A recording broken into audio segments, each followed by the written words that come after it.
Welcome to the Health King's Court. Ancient wisdom, modern health. The realest health podcast in the world.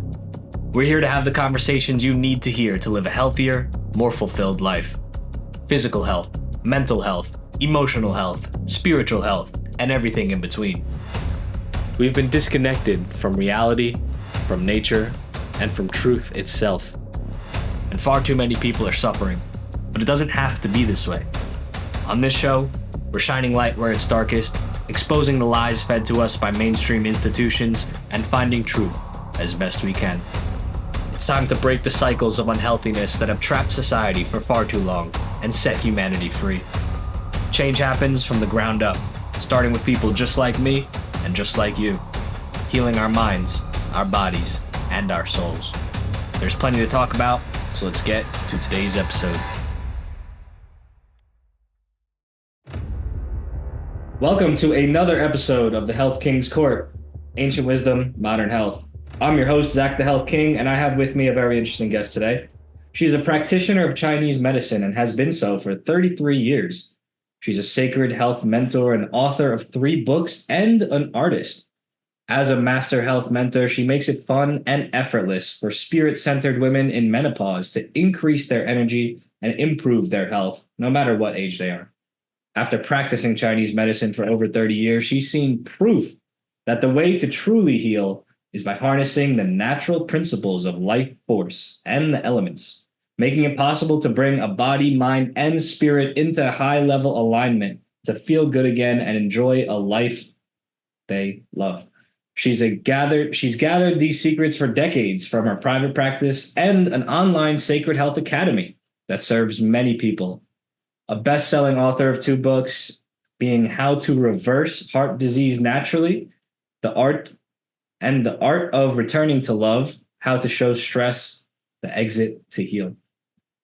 And her 3rd book is Moving Through Menopause with Grace. She's currently published right now, so check those books out after you're done watching this. She loves hiking, gardening, dancing, boogie boarding, reading, and spending time with family and friends. And that is Laurie Morse. I am so happy to welcome you to the show, Laurie. Thank you. I'm happy to be here. Awesome.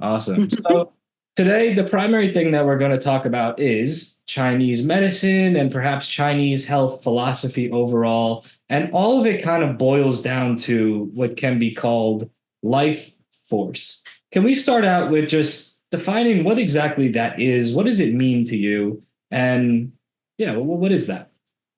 Yeah. It's probably the best question that any human being can talk about because it's everything. So, and Chinese medicine has taught me this. We don't actually learn about this. So it's like, why? Why don't we learn about this? So the word in Chinese medicine is qi, and qi is just the same word for energy or life force or molecular energy, atomic energy, spirit, source. It's the force of life that, creates all of our animation and all of the life that we know it. And I think the important thing to really keep in mind is that it's both intimate and personal as well as universal. So sometimes people like to use the word nature or the divine or the sacred or whatever. It's all energy. Every single particle and wave in the multiverse are particles and waves of this life force.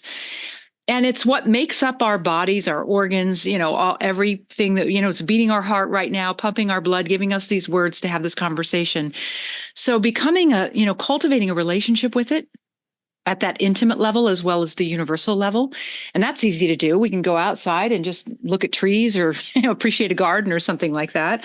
But mostly we don't learn how to cultivate an intimate relationship with it. So I have learned this life force has taught me how potent. It's a potent medicine. It's a creative life force. It basically, if we learn how to cultivate and curate it, we will get to thrive in our life. And I think most people are looking for that. I love that that's how you set the stage because it's super important. People get very often caught up on specific terminology and verbiages and labels, and they are quick to feel like they disagree with something when there's a Right. word that they don't recognize, not realizing that they likely think or experience or observe the same kind of beliefs, just use different language, right? It's all the same. Yeah, good Like, point. It's all the same. And it doesn't matter what we call it, but it matters that we call it. yeah, the worst thing that we can do is not have the conversation at all. But when we are having the conversation, it's important to understand that we might be having a personal experience, like you so wonderfully mentioned, in where we're coming from with our verbiages. But we are often talking about the universal constants. So whether someone is saying chi, prana, life force, my ethereal Spirit. self, Yeah. spirit, Yeah. Gaia, godlike energy, Christ consciousness. It's all the same. It's just that Yes. ethereal, metaphysical force that is clearly evident somehow, some way beyond just these flesh suit bodies and this, physical matter all around us. And so I love having conversations with different people who've had different experiences and different schools of independent or institutional study just to explore what we can learn from the coming together of the minds. And so to further set the stage on the discussion, let's talk about where people are at in life force in general. Looking around in society, and so I believe you're in the West Coast United States, what do you think is the average state of someone's life force that's walking around this place that we call planet Earth? Yeah, well, it's probably a spectrum, and let's just say on one end of the spectrum there are lots of people who are, and I don't know the percentage, let's just say it's 33, 33, 33, right? So let's say that on the leading edge there's 33% of the people who are awake and who have a conscious relationship with their life force and are cultivating it and curating it consciously by their awareness. And then on the farther end of the spectrum, there are, some percentage of people who have no clue. Would all sound like Greek to them? And then of course there are the 33% in the middle who are, just sort of in that process of waking up. Here's the thing. We have a little strand of life force that comes into us, which gives us and animates us and gives us life, right? We know that when someone dies, that energy leaves the physical form. That is what we determine and call death, right? It is the life force that gives every particle and wave of life in the world, in the universe, in the multiverse life. So our job, I have come to really understand, and I feel very strong when I make this stand, which is our job as a human being is to wake up and cultivate and expand the availability or the container of inside of ourselves of that light into a bigger and bigger. I see it as a waterfall. So instead of a little tiny trickle, which is what we see mostly, walking around, it gets expanded into this, container, this chalice, this receptacle, this, whatever we want to call it, that receives more and more light throughout the day. I feel like on a soul level, all of us said, I mean, this is just me making this up, right? We all said, okay, just drop me into that shit show. We'll call it the matrix that that we're all observing and witnessing. It's the world happenings. And we said on a soul level, I will find my way through the maze and I will connect with my true nature, my true consciousness, my true, higher self presence, whatever we want to call it. And then I will contribute to the world my light, because by the way, life force is light. All this life force is particles and waves of light. So it's a little bit easier for a human mind to say, oh, okay, well, I can invite more light into my body. I can imagine that there's a liquid light waterfall flowing from my higher self and coming into my top of my head and filling me to overflowing. And I can get better and better at knowing that light in me and then wielding it accordingly. That's our job. Yeah. And, for the science nerds out there, it has actually been scientifically observed that passing of light, that entry or that exit of light. Like Laurie was mentioning, when someone dies, it's an ethereal process of energy leaving the body, which is scientifically observable with the correct lenses and recording hardware. Yeah, and Also, so are the fields around humans with correct, technology. We can see that, oh yes, there are fields of light, ideally, versus darkness around everybody, yeah, right? yeah. And Yeah. then contrarily, on the flip side, at conception, Yes. not birth into the physical realm out of utero, but at conception, there is an observable Yes. spark of Spark life of light. force Yes. energy as well, which has all sorts of That's implications for behaviors that people like to partake in, but for another day. yes. As Yes. we see people walking around, honestly, I think a lot of people are, probably a majority of people are, for a large part, disconnected from their life force, or their life force or Yes. their inner light is weak or hampered or Yes. darkened or perhaps even exuding darkness. Why do you think that it's so common for people to be in such a state these days? What are some of the things of the modern world that have these people's lights being so hampered? Yeah, I don't even think it's fair to say it's of the modern world. I think it's been that way since the fall from grace, so to speak. And we just have centuries of variations of disconnection from life or source, right? But, obviously, in our 21st century experience, we have a lot of distractions. And that's probably not an accident, right? Because if I'm in my most idealistic considerations of what's happening next, we're moving toward a large shift in collective consciousness where there will be more, there already is more light available. People who've been light workers for a long, I've been a light worker for 45 years. That's just in this lifetime. I am very clear. I've seen the marching and the increase of light available. It doesn't mean all human beings are aware of that or recognize it, but it is by conscious choice. We are on a planet of free will. It is only by conscious choice that we invite and receive and accept what is our divine birthright, which is more and more light. And to the degree that we do not do that and we allow ourselves to be distracted by any number of shiny objects in the outside world, we will suffer. I love how you frame that, because simultaneously there's different things going on. There's people that think that the past were some dark ages and we are in this age of information and technology that's the most advanced civilization has ever been. And the people that are kind of more physical minded look around and think that we are more advanced than humanity before us. On the flip side, there's a lot of people, especially those that are getting into kind of energy work or observing the light or kind of on their own inner healing journey, that demonize modern times and think that in the past people were more connected to health or nature or source, this, that, the other.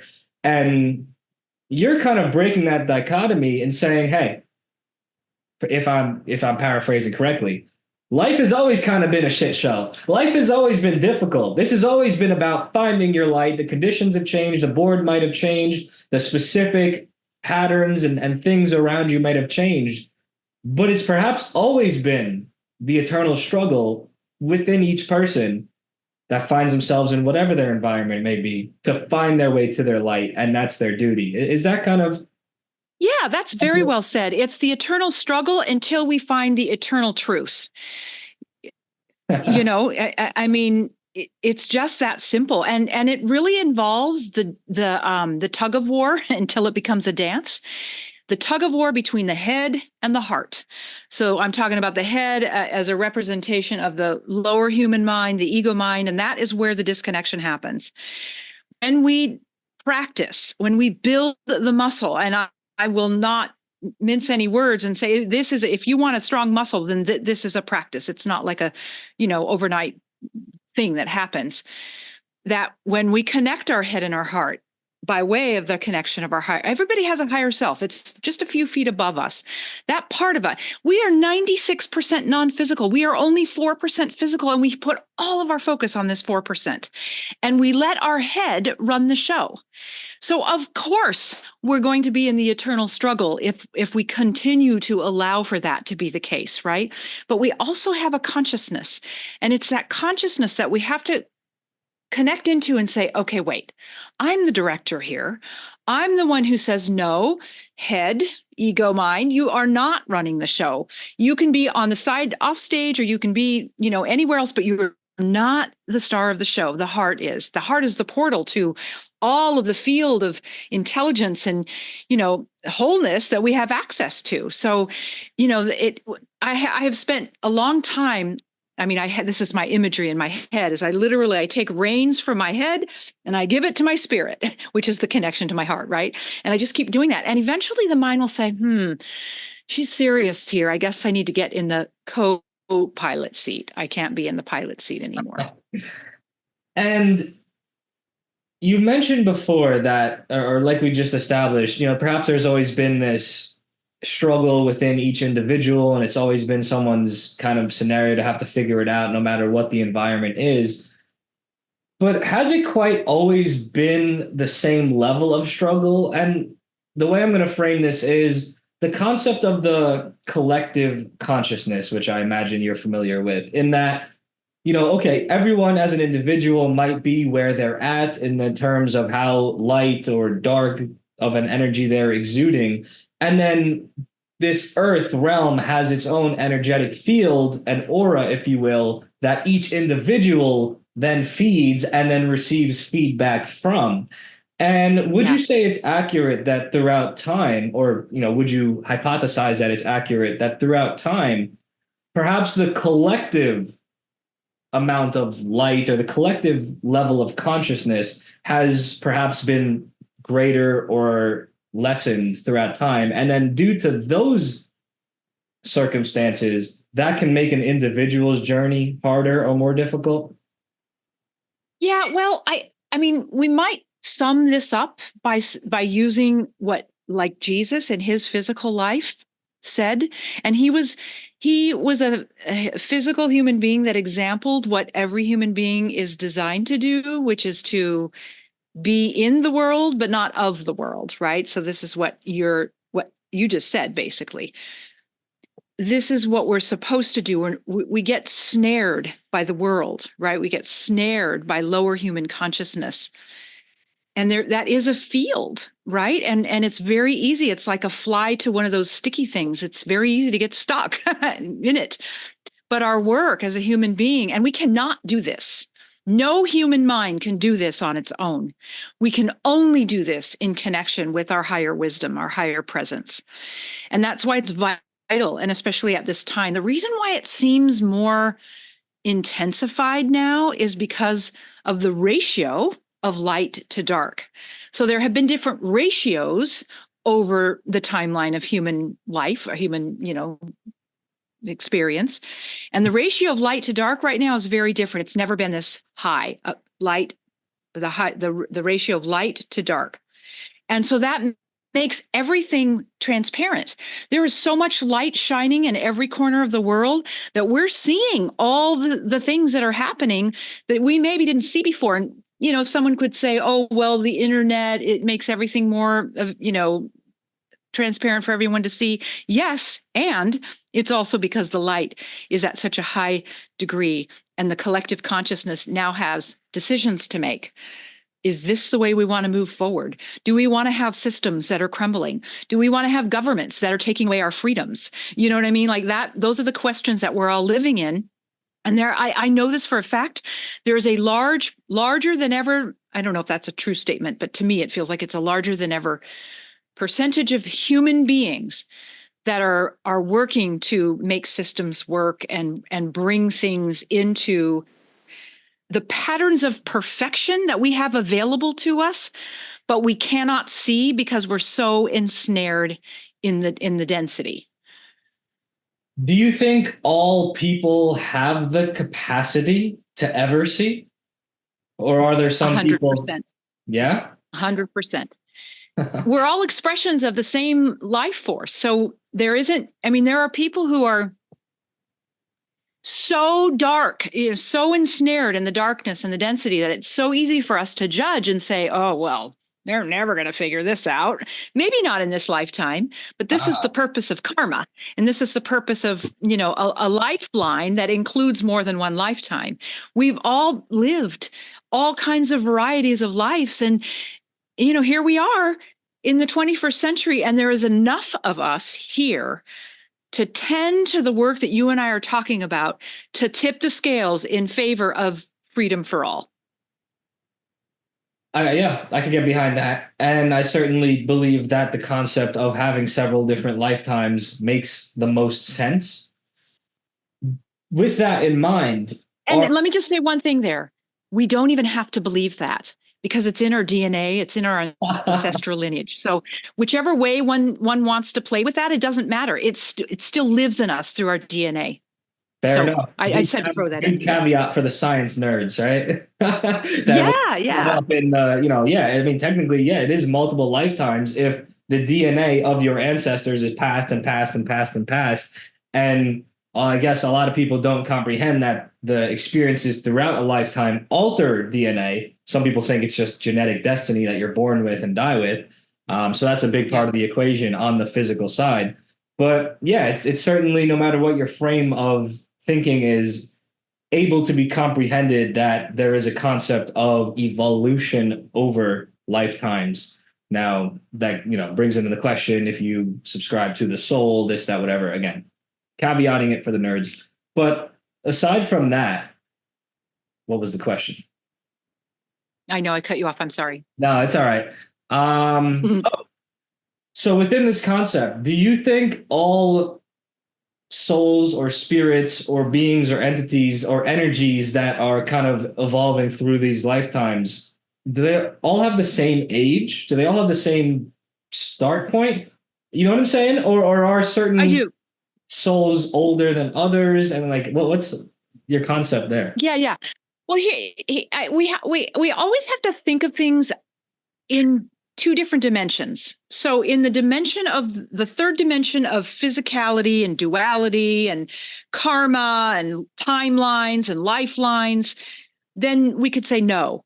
But if we lift ourselves, and this is what what our design is, when we lift ourselves into like a different dimension, where the frequency and the vibration of that dimension is not the density of the third dimension. And some people call that the fifth dimension, where, the energetics of the fifth dimension is basically this light force predominant. And light carries love, by the way. This is the alpha, the omega, the yin and the yang, the masculine and the feminine. They can't be separated. You don't separate the alpha and the omega. You don't separate yin and yang. They're inseparable. So we can't separate light from love, right? Light carries love, love nourishes light. So in that realm, in that dimension, in that frequency, in that vibration, there isn't time, right? It's a dimension that doesn't operate at the same timeline as the third dimension. So then we could say, oh, everyone has the same starting point and ending point. And so something that you brushed over before was talking about kind of the process, whatever that may be, of before that lifetime. You mentioned, do we perhaps choose to be in this lifetime, and kind of covered the concept of, is this lifetime all just a test for us to find our way back to ourselves? And that's something that I've observed different schools of thoughts on myself, and I've had my own bit of revolving door of what I think might be the most accurate set of words to put to it. But does that kind of come into the question, like what the purpose of life or this lifetime is? And if you were posed that question, well, what would be your kind of thoughts on that? Well, I'll tell you, I have had that question for decades, and I couldn't understand for the longest time what the purpose of all the suffering and the pain and the war and, all of that, we'll put that under the umbrella of the shit show of world happenings. It's like, what's the point of all of that? And I did a lot of deep dive and research and, read various people's considerations of this. And what I ultimately came to is that whenever so first of all, in this experience, now of course, there's a galaxy and there's lots of planets, but we're here on Earth, right? So this is what we're talking about, is that, when there was the experience of the fall from grace, and all that means is the disconnection from the source of life, where human minds said, I'm going to do this on my own. I'm going to see what happens if I do this on my own.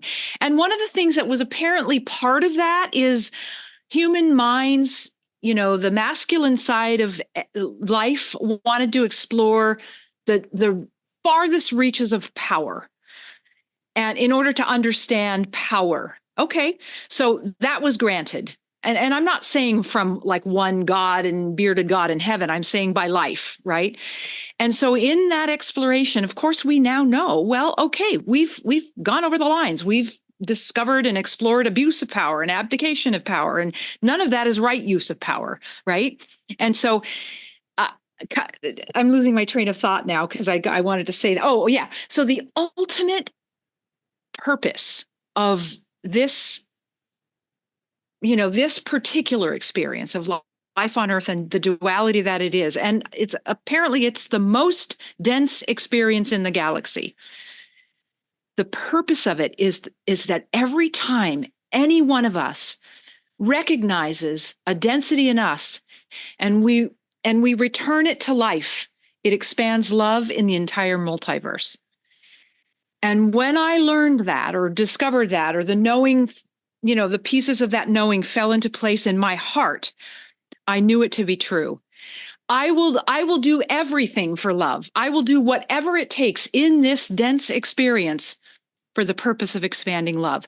And I do happen to hold the knowing that souls choose that on purpose. Not all souls are allowed, or hearts, or whatever we want to call it. Let's just say consciousness, because consciousness includes the heart, the soul, the spirit, the physical, all of that, right? Consciousness knew every, individualized extension of the, wholeness of life as an individualized extension of consciousness knew, I know it will be hard. I know there will be suffering. I know there will be pain. I know the war will break my heart. But if I do my part, it will expand love in the multiverse. So drop me in. And that response begs the question, what even is love? How do we define love? What does that mean? Well, I don't claim to have the answer for everyone, but what I do know in my mind, body, and life is that when I am in that intimate relationship with light, I now understand and feel that because light carries love, I get to have a unique knowing of the feeling of that. It's a vibration and it's a frequency, and I'm not going to tell anyone what that means or what it is. It's for each of us to have our own connection to it, and then it will teach each of us. And so with all things having their equal and opposite, what is the opposite of living in love? Fear. Fear is the direct opposite of love. And those are umbrellas, right? So under love, there's beauty and creativity and peace and harmony and, all the things that every heart craves, most normal hearts, let's say. Under the umbrella of fear is hate, division, not enough, lack, limitation. It's a long list. We all know it. But if we boil it down, it's two opposing energies. It's fear and love. And we can only choose one in any given moment or breath. And I recommend choosing love. And your mind will not know how to do this because our mind is designed, it's programmed. Until we do this work long enough, it is programmed for fear. That's part of the game. It's part of the game board when we drop in. That's the matrix, right? But when we practice enough turning just to our higher self, our heart, our spirit, we could do simple things like put our hands on our heart and, on our belly and whatever, but we have to do it over and over and over until we finally realize, oh, there is an energy here and it will teach me everything I need to know, and it will help me liberate myself from fear. Yeah. And that's our job. This episode is brought to you by beatcancer.org. Since 1977, beatcancer.org, otherwise known as the Center for Advancement in Cancer Education, has been leading the way in holistic cancer education, offering a variety of programs as a nonprofit organization to educate the world on how to prevent or beat cancer holistically. There's far too much suffering out there from cancer, but it doesn't have to be this way. Beatcancer.org offers a variety of educational programs, many of which are absolutely free. So be sure to check out beatcancer.org, whether you'd like to attend one of our free weekly calls and get some free education that way, connect with Beat Cancer on social media, or if you're interested in becoming a certified holistic cancer coach, beatcancer.org has an educational program for you. Absolutely. Absolutely. And I love that that's the word you use, because that's the word that I use as well. And that's the word I think that makes the most accurate sense within the English language. But like we mentioned in the beginning, there are several ways to describe perhaps the same construct. And I think this relates to the concepts of heaven and hell. And I think most people have a concept of heaven and hell. And very unfortunately, it's been externalized to an external geographical or, geographic. Right. This place that's burning and this place that's beautiful. And when people don't realize that it is actually an internal state, it's a vibration, 100%. Frequency. When someone's living in a state of love, or even I think that could be synonymously used with faith, they're living in heaven. They are actually existing in the inner kingdom of heaven, in the realm of heaven. When someone's existing in a state of disharmony, of chaos, of disruption, of fear, they are actually in hell right then, right there. Agreed. And I think that's an important construct for people, because then they could come to comprehend that heaven and hell is right now. And you need to get out of hell if you're in hell, and you can, because it's not a geographic thing. And when we internalize everything, we accept the responsibility and that empowered state to determine our circumstances, because it isn't a result of an external circumstance. I think the external circumstances are a result of the internal. They're a reflection of internal. Yeah, what you're saying is exactly what a human mind or an ego is so good at, which is projecting. Yeah. Right. So the human mind, disconnected from life or source or, love or whatever word we want to put to it, again, doesn't matter what you call it, but you got to call it, projects. And it's like, oh, this state I'm in, this miserable state I'm in, it's hell. And then it projects it into, just like the world happenings. All of that is the collective consciousness projecting.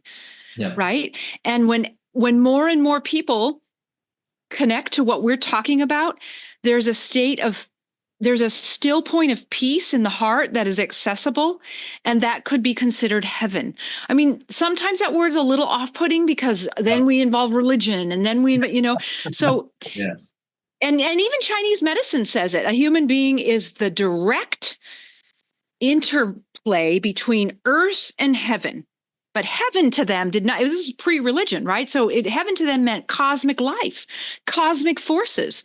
We're a tree of life. We ground into earth just like a tree does. We have a canopy and we receive light just like a tree does. And then that, gives us all the energy we need to thrive and have bounty in our life, right? This is the exact purpose of a human life. And this is the meaning of on earth as it is in heaven.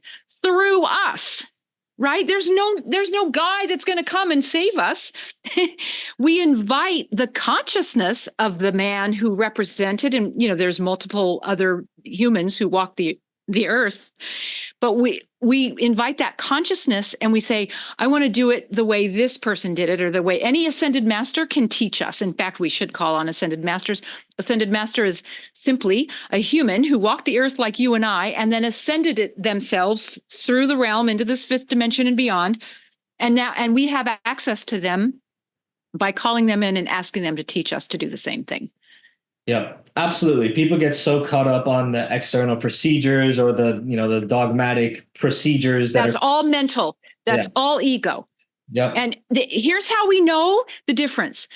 If it becomes complicated, it's ego, because spirit is simple. Yep. And that's one way. If we're tangling things up and churning and making everything complicated, it's like That's the Yeah. cue. Take a step, take a breath, connect, and call in the simplicity of the light. Yep. Complexity is artificial. Complexity is Yes. artificial. And so many people conflate complexity with validity because And they, intelligence. Yeah. yeah.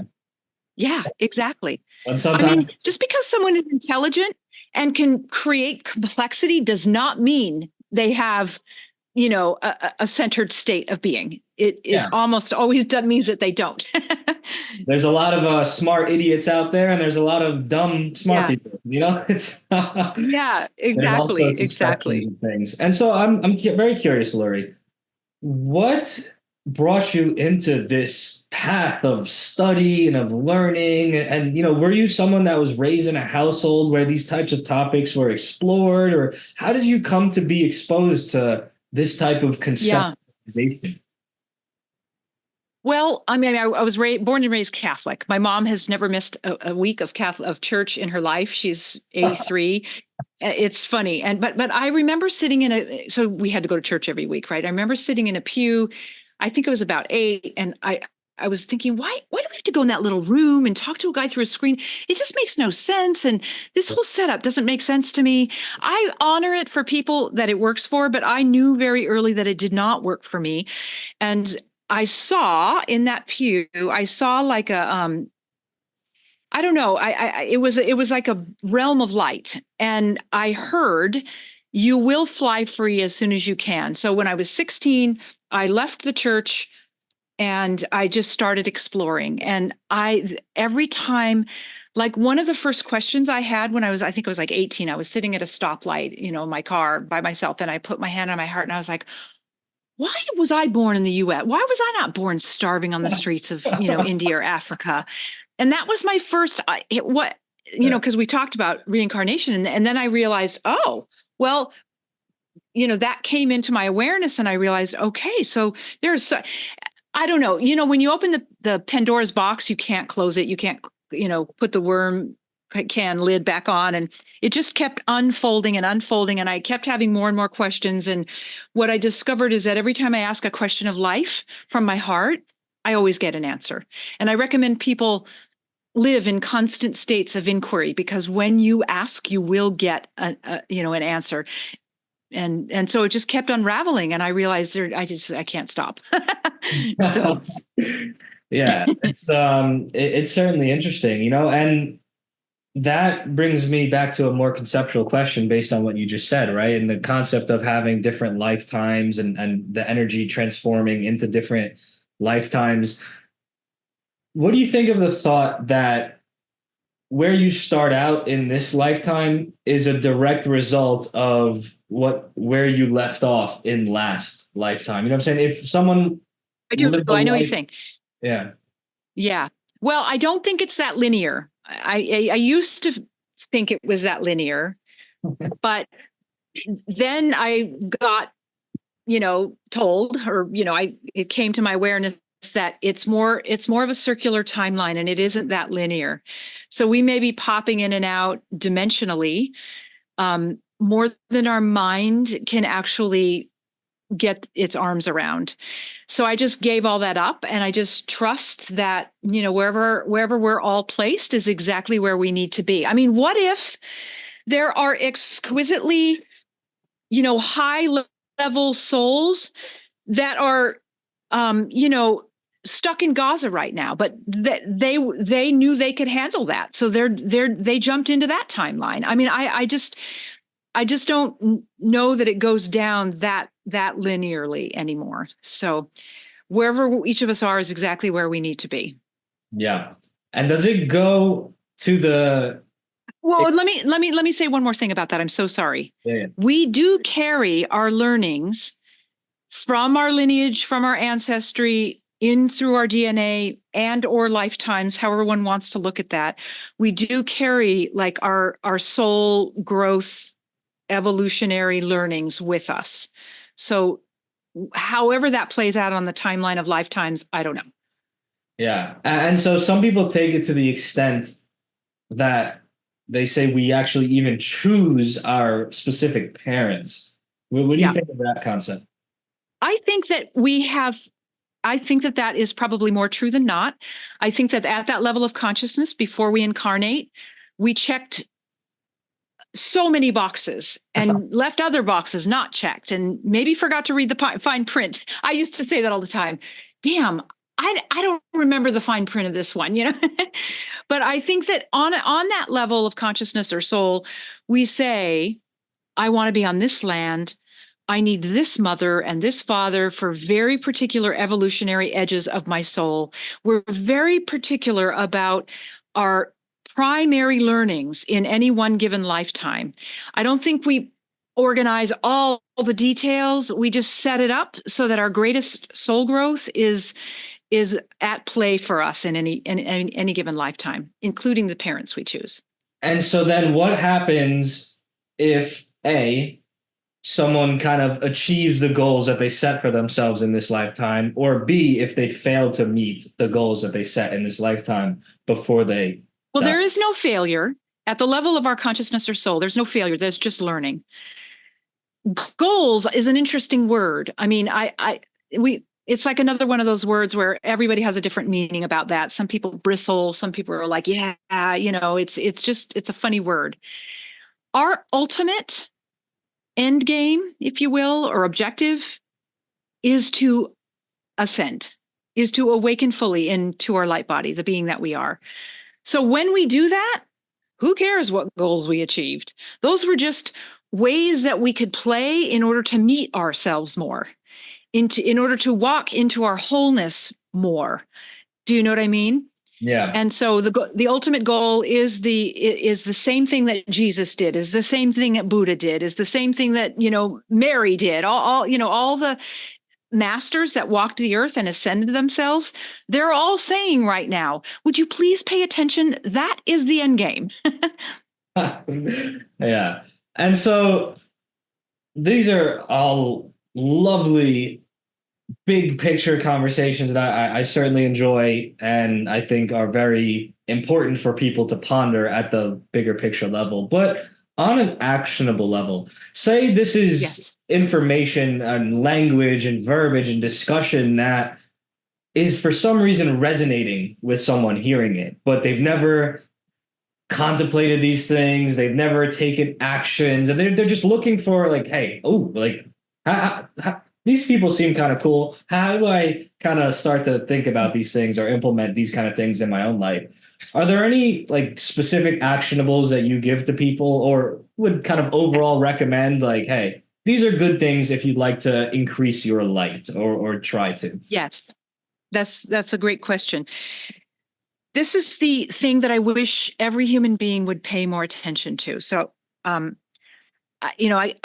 spent so long feeling frustrated that more people weren't doing that I created a little tiny mini, I shouldn't say little tiny, it's a mini class. And I say it that way so people don't get overwhelmed that it's a big old program and, whatever, that has 5 steps to it. And honestly, this is the foundational brick. We all have to have a foundation. And no matter where someone is on their pathway of this understanding, whether they're just starting out or far down it doesn't matter. I've noticed that even people who are farther into their path, they forget this foundational piece. So this is the actionable thing. I'm going to say the 5 parts. And did I give you a link for this mini class to give to your listeners in the show notes? Yeah, I think it said you'd send me it later, but I could check email. We'll talk about that later. Yeah. Okay. So this is what's in. I just want people to know this is what's in that mini class. It's the power of grounding. And so these little mini videos teach you how to do this. This is what I referenced earlier. We're a tree of life. We have literally roots that leave out the bottoms of our feet and stable, give us stability and anchoring into Mother Earth. Human minds don't know this. Like we're just put our feet on the earth and we walk and we wear shoes and, but there's actually lines of energy that move out the bottoms of our feet and root us and ground us and connect us into a nourishment that we can't get anywhere else but from the core of Mother Earth. So there's a whole thing about how to draw that into ourselves. So that's the power of grounding. Then there's the power of connecting, which is where we do that thing that I mentioned before, where we simply invite this waterfall of liquid light from our higher selves into the top of our head to fill our entire body. If one wants to get really into the imagery, I didn't see any of this in the beginning, but I knew there was something. If one would just take a moment daily to do this practice, you would no longer need to, look outside of yourself, because the energy, your consciousness and the light and the energetics of this will teach you what you need to know.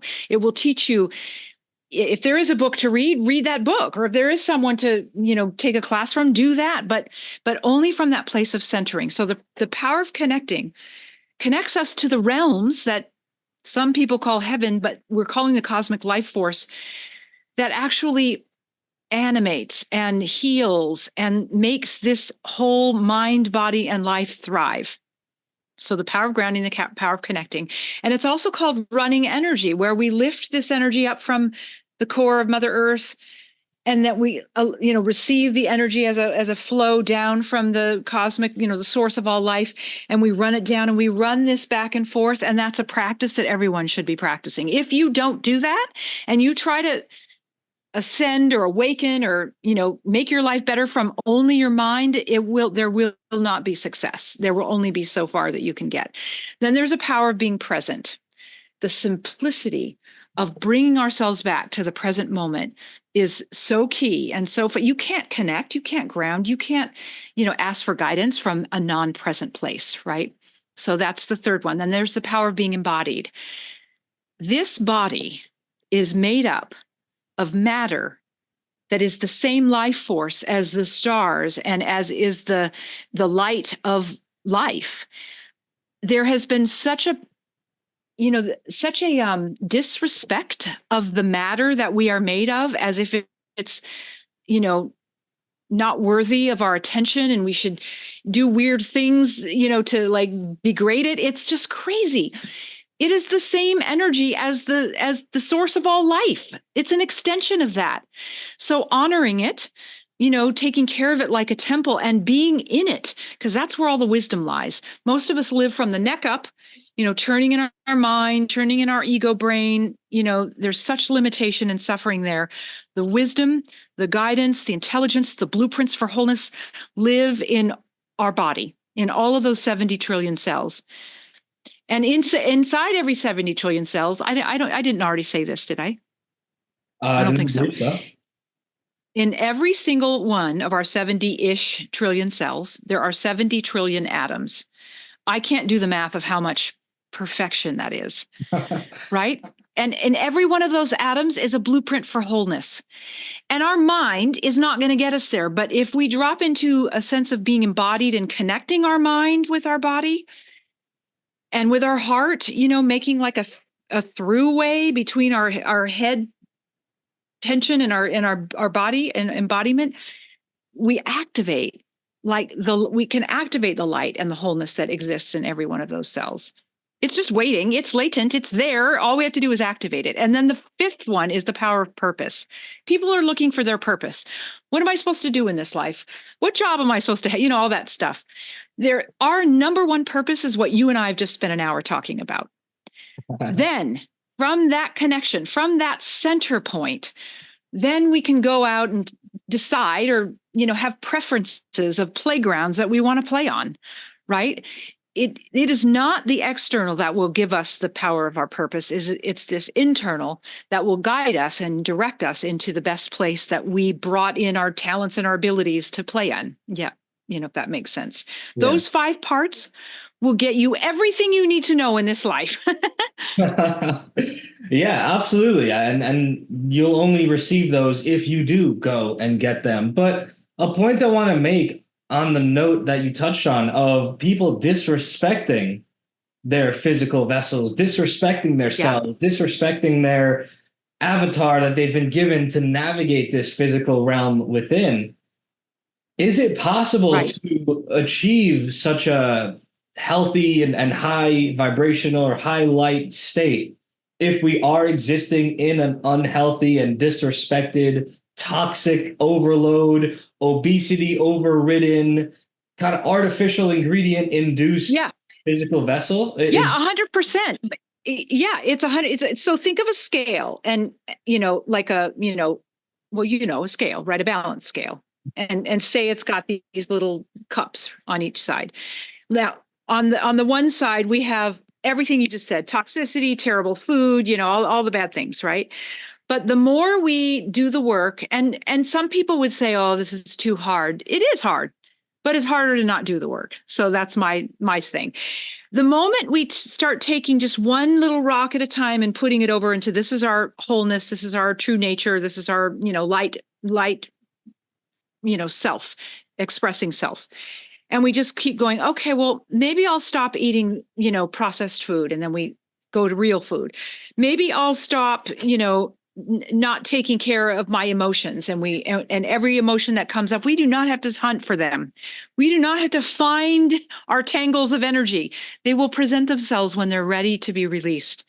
But the key is that when something presents itself, that we connect, and we do it with our light and not disconnected from our light. Because if we do it disconnected from our light, it will not resolve. We will not bring the energy to rest, right? that's such So a we have, that's such a huge point, because I think in the modern world, or in right now, yeah, our times, yeah, the that way, I'm yeah, able to observe, the default purported so-called solutions for each of our problems or knots or entanglements only brings us farther away from our light. And that is where so many people get led astray farther and further and never break out of the vicious cycle of being led farther away from their light, because they just snag at that default solution, that's that low-hanging fruit yes, that's offered. yes, And yes, that, yeah. yeah, you're absolutely right. And we've all done it. We will all continue to do it until we realize, oh,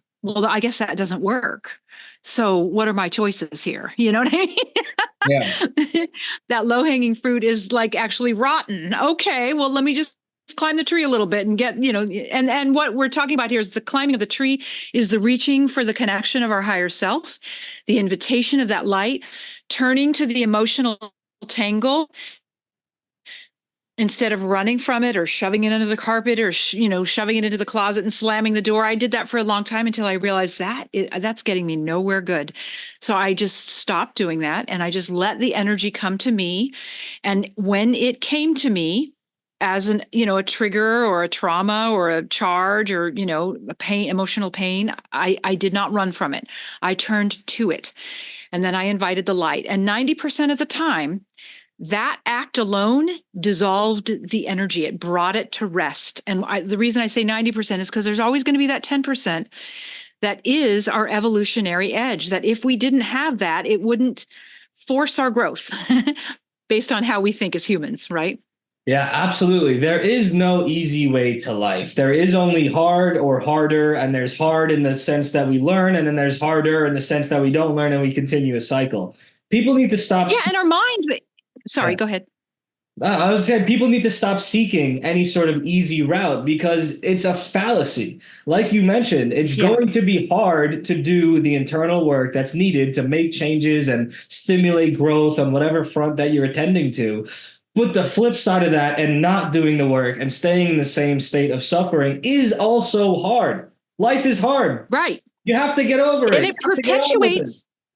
Exactly. It perpetuates that, what you mentioned earlier, that collective consciousness that is the outpicturing of the world happenings. That sucks, right? So it's like, why wouldn't I do this one little piece of work right now that is not going to annihilate me, even though our mind would have us believe that? And then that gets added to the collective consciousness, that bringing to rest of that energy. And then more and more people have it available to them to not fear just doing that piece right now, just taking a breath and trusting it. You have to prove that to yourself. Every one of us have to prove to ourselves that doing our work piece by piece is safe and actually makes it easier. It's harder to not do it. We're Exactly. shackled, and that is no Exactly. way to live. Exactly. And it makes it easier period, no matter what it is. Because people often get caught up, I've observed, in the, well, what does that stuff really matter? I'm in the physical world. I got physical world stuff to do, blah, blah, blah, blah, blah. And they'll just push and push on and whatever's Yeah. going on in their life and push through it. Don't stop to think about those things, not realizing that they're actually doing a disservice to their endeavors in the physical world, because from that healed frame, that healed state, you don't have to then ruminate on, oh, this is going on at a meta level all the time, but doing that Yeah. foundational work to comprehend it and then have it carry with you in your moving forth throughout the physical world, you can actually maximize your effectiveness and optimize your Totally. existence in all of your endeavors by doing that initial kind of pit stop and figure it out brunt work, Yeah. and then that continual assessing moving forward. But it doesn't have to be a total separation from getting things And that's exactly the word I was going to use. Don't do all that separate from your daily life, because then it's always going to feel like you're holding these energies, hard. And I'll tell you, one way to consider this, because in the beginning, when I was like, oh no, when I had it separate, when I had my spiritual learning and then my daily life separate, I thought, well, okay, so maybe it would work better if I brought them together. But Yeah. my mind didn't trust that that would actually be successful, right? So I thought, okay, well, then maybe I'll just take half a day on Saturday, because if the balls drop, if the roof caves, whatever, I can clean it up. I'll have the rest of the weekend to clean it up, before I have to start work again on Monday. So I took that time, and from the moment I woke up on Saturday until noon, I just kept bringing myself back, whatever errand I was running, whatever thing I was doing in the whatever, I just kept bringing myself to, bringing those two parts of myself together to my center. And it was really soothing. And then I did that for several weeks, maybe even a month. And then I thought, okay, maybe I'll do it for the whole day. And then that went really well. No balls dropped. And I'm going to get to the point here. Then I brought it into my work week, and it scared me to do that, because I thought, oh my God, what if, shit hits the fan, whatever. But it didn't. And here's the point. I actually observed and experienced that I was actually more productive in that act of bringing that energy together and centering myself and doing everything from that place. My productivity skyrocketed. And Yeah. so I offer that to people because it's worth it. If you're looking for productivity, this is the peaceful way to do it without driving yourself like, a slave driver, or running having to push a rock uphill, or that we only have so much energy for that kind of It's the only production, right? sustainable way as well. You can, It's the only sustainable way. physical for as long as you can until your physical gives out. But it's with that carrying of the life force and that total conscious observation of your existence in every moment that you will only ever be able to continually advance on all fronts of existence, physical Exactly. included. There is no ignoring the metaphysical, because it is There ever. isn't. And this is the way we honor, respect, and serve life, is through our own life, is through our own choices, is through our own weaving of this energy into everything we're doing in our own personal life. Yeah. And when we don't do it, we're actually disrespecting life. Oh, absolutely. We're disrespecting life. We're disrespecting ourselves. We're disrespecting God, or whatever our concept of the universe, God, Yeah. whatever you want to call that Right. energy is.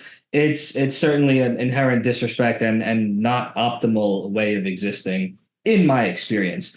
And so with these closing Mine too. minutes, because I want to make sure you get to your appointment appropriately, I'd love to know where people can find more of Laurie, and how is it that you are working with people? Obviously, you've written books, you have programs. Do you do one-on-one coaching and consultation? How does that work? I don't do that at the onset. I only do that if someone is part of my Sacred Health Academy. So sacredhealthacademy.com is a place that someone can go. If anyone goes to createtohealstudio.com, and I'll send you these links, right, for the show notes. Yeah. What I want people to, what I want people to do is get that free 5-part mini class, because, if you start there and you just take that and make the commitment to actually do it for the rest of your life, ideally, then you will be guided to whomever and whatever you need. And if it's me, great. If it's not, then it'll be the next, someone else who will help you with your next step. But from that foundational, stance and rootedness. And so that link to that 5-day part, is also on that createtohealstudio.com. I just want to make a little caveat. I have 2 versions of that. One of them is for menopausal women, and one of them is for just everybody. If you see that the menopause thing on the website, don't let that turn you off. It's the same program. Just go get it. Yeah, and that's a whole topic that we could get into a different day. That's a whole topic. We could spend till midnight talking about that. Yeah, that's something that I have a good share of thoughts on. But I'm happy to do that with you. Yeah. Yeah, I would love to do that at a different time. But in these closing moments, I would love to know, Laurie, if someone had their entire memory wiped or got hit on the head with a rock and forgot everything that they heard already today, is there any particular message that you'd really, really like to drive home for someone to leave off with that listened to this episode? Yeah, I would say that it has to do with that idea of life force, that is light. Befriend it. Bring it with you everywhere you go. Ask it to teach you. Ask it to tell you what your next step is. Ask it to guide you. Bring it into your heart, and learn how to trust it. That's beautiful. The answers are in front of you, but you must open your eyes to see them and accept them and not shy away and turn away from them. And your results in life will vary, and how good a time you have in life will be in accordance to your actions in regards to those signs. But they're always there, so pay attention. Laurie, thank you very much for coming on the show. My pleasure. Thank you. Big thank you goes out to Laurie for coming on the show. I had a really good discussion over what are probably some of the most meaningful questions that one can ponder. What is the meaning of life, and what is love? So be sure to check out the links in the description. One is her website where you can find the variety of programs that she offers, and one is a link to a free 5-day energy reset program that she's offered us. You can find those down in the description. Be sure to check out ZachTheHealthKing.com for everything else I have going on. If you enjoyed this episode, there are many more where that came from, and many more coming your way, covering matters of physical health, mental health, emotional health, spiritual health, and everything in between. So be sure to like the episode wherever you're watching, subscribe, and drop a comment down below. Let me know what you thought. All the support is very much appreciated. Clips from the show go out all over my social media channels. I'm on most socials as @ZachTheHealthKing and on X as HealthKingZach. You're listening to the Health King's Court. Ancient wisdom, modern health.